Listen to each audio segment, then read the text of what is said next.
Hello, thanks for tuning in to our Beginner's Guide video series. My name is Sam from Succulents. In this new video series, we are going to share our thoughts on plant care, and then we are also going to teach you how to manage and take care of your plants in the very hot and tropical climate of Singapore. In this series, we are also going to share the various planting techniques that we have learned over the years. At the same time, we are still constantly learning and trying to improve ourselves, so if you feel like we have missed out anything important, or you feel like you have any ideas you want to tell us, please leave that in the comments down below. Right now, you have a bunch of bare-rooted succulents and you don't know what to do with them, we've got you covered in this video.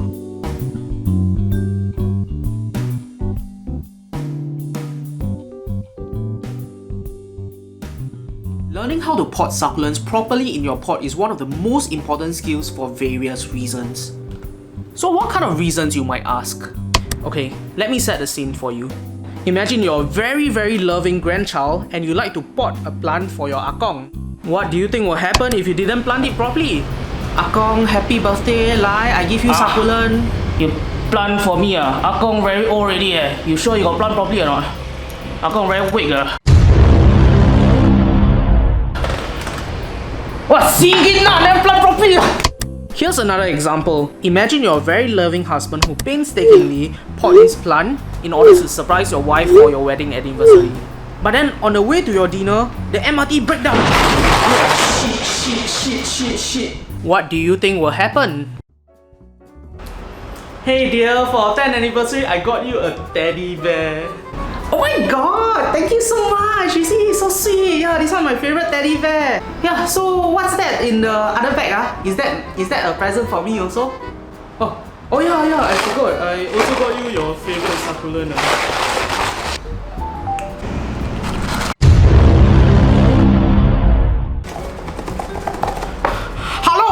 What is this?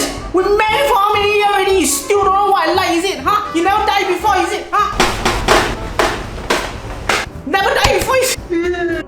Alright, these might all just be exaggerations, but if you don't want all this to happen to you, please learn how to pot properly. Before we can start potting, we need to get some essential items. First, we need to get some soil for your plant. Please make sure that the soil you're using is suitable and compatible with the plant you're planting. Next, we need to get some planting tools to do the planting with. You don't need to use anything fancy, you can just use whatever you're comfortable with. And finally, we need some pots. Always make sure that there's a hole underneath the pot to aid in ventilation and drainage of the soil. Also, it is important to make sure that the pot is appropriately sized for your plant so that they are not too big and not too small. A good way to tell if your pot is too small is if the plant covers almost the entirety of the mouth of the pot. This will not only make it hard for you to water the plant, it also prevents the plant from growing well. So now that we have all the items we need, it's time to get to the potting. Potting itself isn't that hard to do actually. It's just a very simple process of putting the plant into the soil. The first thing we've got to do is to cover up the hole in the bottom of the pot. We will usually use either plastic stoppers or fiberglass meshes here.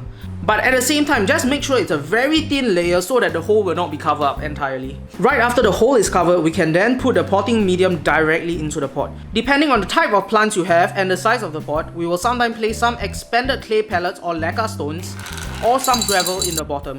This will help to increase the perch water table or the PWT in the soil.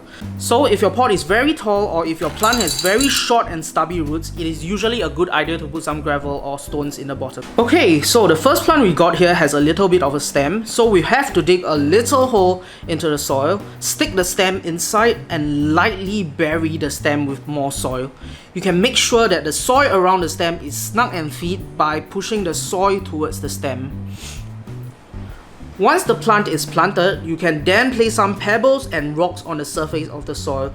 Please be careful not to uproot the plant in this process and just lightly cover the surface with a thin layer of stone. The stones here do not only make your plant look more neat and beautiful, they are also used to keep the leaves from touching the wet and moist soil below. It is crucial to only use a very thin layer so that your soil will still remain ventilated. Always make sure that the root and stem of the succulent is in contact with the soil, if not the plant will not be able to receive the nutrients it needs. Personally, we like to use golden medical stone, which is both beautiful looking but still breathable. Once everything is done, you can then start to personalize things. Go ahead, make it yours, put some decorations in it. You want to put a cat also can. Okay, but wait, you say, what if my plant don't have a stem? What if my plant is too top heavy and it keeps falling out of the soil? We know there's a ton of different succulents out there, and not all of them have stems or are easily balanced. So here are some tips on how to deal with those. For succulents that do not have much of a stem, first you have to create a soft mound of soil in your pot. These succulents have very light and wispy stems, so you have to make sure that the soil is very loose. Right afterwards, lightly push the base of the plant into the soil and make sure the roots are securely in contact with the soil. Like what we have shown before with the previous plant, you can always push more soil towards the plant to ensure a snug fit. The thing is, it can be very tricky to keep this plant firmly planted in the soil, so it is always a good idea to hold it in place with sticks while the root grow. You can always remove them later. We like to use lollipop sticks here, but you can use anything that's made out of any other materials as well. But one thing we don't recommend is using bamboo toothpicks, because bamboo toothpicks tend to rot after continued watering, and funguses also really love to grow on them. After all this is done, you can then continue to place the top layer of stones on the soil. But please be extra careful not to displace the plant in the process. So next, for plants that are top heavy, we'll do the same thing as what is shown in the first example. But only this time, we will secure the plant and hold it in place with sticks.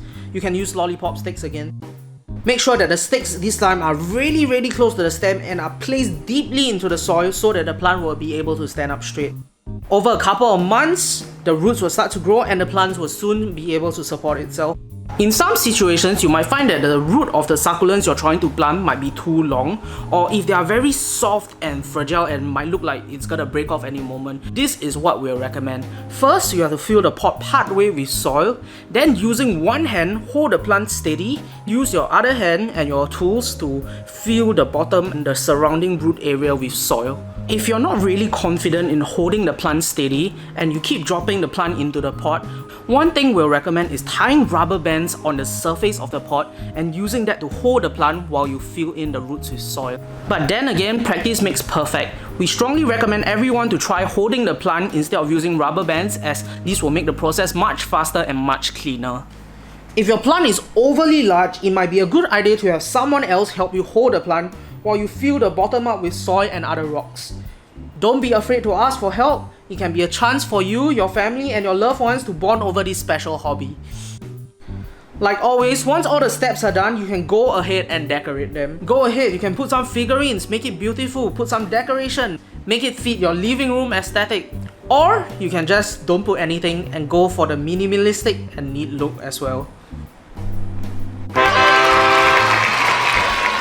Before we end this video, there's just one more method which I haven't told all of you yet. The last method is, if you don't know how to pot yourself and you do not want to pot yourself, you can always come to our shop, purchase a plant, purchase a pot, and then we can do it all for you. But if you still want to get your hands dirty, all equipment and materials used in this video are also available at our shop. So that's all we've got for today. We hope that everybody has learned something from this video. So if you got any special technique, special secret kung fu, or like special way to put a plant in a pot, please let us know in the comments down below. If you want to see more videos on plant care, don't forget to like, subscribe and follow our channel so you can be updated every time we have a new video. Thanks so much for watching and we'll see everyone next time.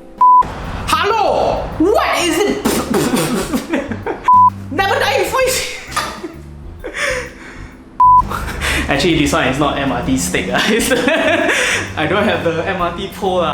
I actually don't know how to style this kind of hair properly lah. So if anybody want to volunteer and teach me, or like any cosplayer, any hairstylist want to give some tip, yeah, just let us know lah.